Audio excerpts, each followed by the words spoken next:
Hello everyone, I'm Nidhi and I welcome you all to my channel Urban Diaries. Now all of you already know that I'm running this free grammar classes series on my YouTube channel.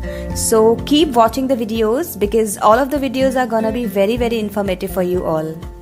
In this video, I'm gonna discuss a very important part of speech in English grammar with you all. That is verb. Now why did I call this a part of speech? Because verb is one of those 8 parts of speech which help us to make a sentence. So all of these 8 words are known as parts of speech. Noun, pronoun, adjective, verb, adverb, preposition, conjunction and interjection.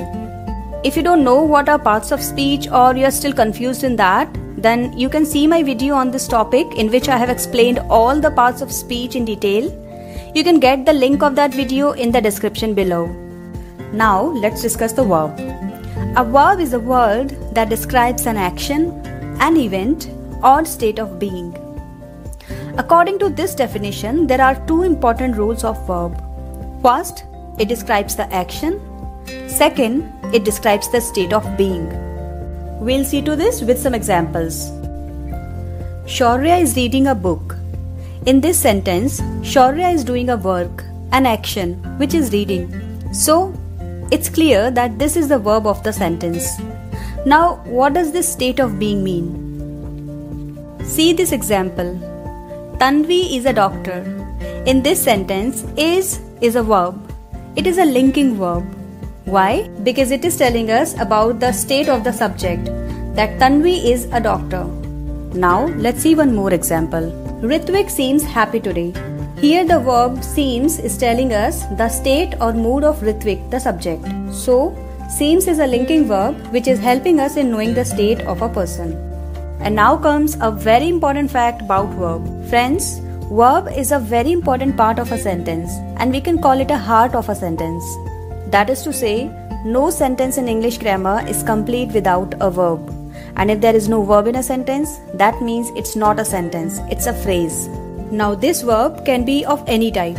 If you've seen the thumbnail of this video, you must have noticed that all types of verbs names are written over there, which sometimes can be a bit confusing for the beginners. So why not to understand this topic once and for all? Let's see what role this tree will play in making you all understand the link between all types of verbs.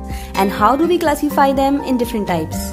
So we define verbs mainly in 2 different categories. One is finite verbs and second is non-finite verbs. First, see the non-finite verb. It is classified into 3 different types: gerund, infinitive and participle. Now if we talk about finite verbs, they are also classified into 3 different categories: main verb, we also call it action verb, linking verb and helping verb. Helping verb, which is also known as auxiliary verb, is also of 2 types. One is primary auxiliary verb and second is modal auxiliary verb. Also, there are so many categories in main verb, like whether the verb is regular or irregular, if it is transitive or intransitive. It can be causative, factative, stative or dynamic. So, we'll be discussing all of them one by one and we'll try to understand them with some examples. Let's start first with a finite verb. A finite verb is a form of a verb that shows agreement with the subject and changes as per the tense.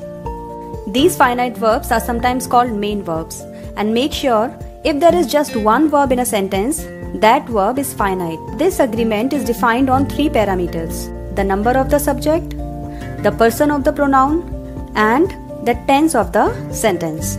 Let's see it once again. This agreement is defined on 3 parameters: the number of the subject, the person of the pronoun and the tense of the sentence. Let's get these rules with some examples. Finite verb changes as per the number of the subject. That is, whether the subject is singular or plural. This star is bright. In this sentence, star is a singular person. Here the verb is, which is a linking verb. Now see another sentence. These stars are bright. Now in this sentence, stars is a plural subject. So you see the verb has been changed now, which is are. So this is how this verb has to agree with the number of the subject. Finite verb keeps changing as per the person of the pronoun. That means the subject of the sentence. Whether the subject is first person, second person or third person. See this example. I go to school every morning. Here, I is a first person pronoun and accordingly, go is used as a verb, which is a main verb. See another example. She goes to school every morning. Here, she is a third person pronoun and now the verb go has been changed to goes and accordingly the verb is changed. Hence, finite verb changes according to the person of the subject. A finite verb changes as per the tense of the sentence. That is, whether the sentence is in present tense or past tense or future tense. See these examples. Robin plays cricket every day. Here, the sentence is in present tense, hence a present form of verb is used. In next sentence, Robin played cricket every day. The tense has been changed. This sentence is in past tense, hence past form of the verb is used. So this is what the rule says. Finite verb changes as per the number of the subject, as per the person of the subject and as per the tense of the sentence. I hope it's clear to you. Now let's look into non-finite verb. Unlike finite verbs, non-finite verbs do not have any agreement with the subject of the sentence. That is to say, non-finite verb does not change as per the number, person or tense of the sentence. Let's see these examples to understand it better. I like reading books. She liked reading books. Now let's examine both the sentences carefully. In this sentence we have two verbs, like and reading. Like is a finite verb that we have already understood and reading is a non-finite verb. This sentence is in present tense and this sentence is in past tense. Also see the subjects. Here the subject is I, which is first person pronoun, and here the subject is he, which is third person pronoun. Did you notice the word reading, which is a non-finite verb, has no effect on it of the subject and the tense of the sentence. It shows that the non-finite verb does not have any agreement with the subject of the sentence. Even if I change the tense of this sentence in future or if I change the subject of the sentence, the verb reading will be in same form. Now let's see how does this non-finite verb function. So it is known as a verb, but it does not function as a verb. Rather, it functions as a noun, an adjective and an adverb. Let's see how does it function as a noun. Running is a good exercise. Here, running is the subject of the sentence, which is functioning as a noun. This is known as a gerund. Now let's understand their functionality as an adjective. Barking dogs seldom bite. Here, barking is an adjective which is describing the dog and we call it participle. Now let's understand how does it work as an adverb with an example. Mihika went to the theatre to see the movie. Here to see functions as an adverb which is known as infinitive. We will surely discuss about gerund, infinitive and participle in our upcoming videos. I hope as of now you have got an idea of what is finite verb and what is non-finite verb. Now let's revise them by jotting down the differences between both of them. Finite verbs act as the main verb in a sentence, whereas non-finite verbs don't act as a verb in a sentence. I have already told you that finite verb most of the time is known as main verb. Finite verbs indicate person, number and tense, whereas non-finite verbs do not indicate any person, number and tense in a sentence. Finite verbs are used in the present tense and the past tense, whereas non-finite verbs are gerund, participle and infinitive. So in this video we learnt about finite verb and non-finite verb in a detailed way, and in our upcoming videos we'll learn about all types of verbs one by one. I think you are all set for the quiz now. So let's get started with the quiz. Here I'll be stating sentences for you with a potential verb in it. You have to identify whether the verb is finite or non-finite. Alright then. I waited for him to come.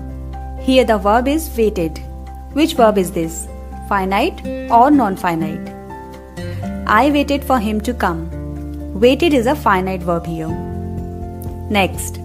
Reading helps you to learn. I choose the verb reading.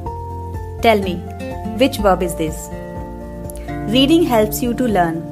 Reading is a non-finite verb here. Next, the injured man was rushed to the hospital. I choose the verb injured. Which verb is this? The injured man was rushed to the hospital. Injured is a non-finite verb here. See, it's functioning as an adjective for the man here. Next, Maithili completed her work on time. Here, the word completed is a verb. Which verb is this? It's easy. It's a finite verb. Next, Adrit likes to play football.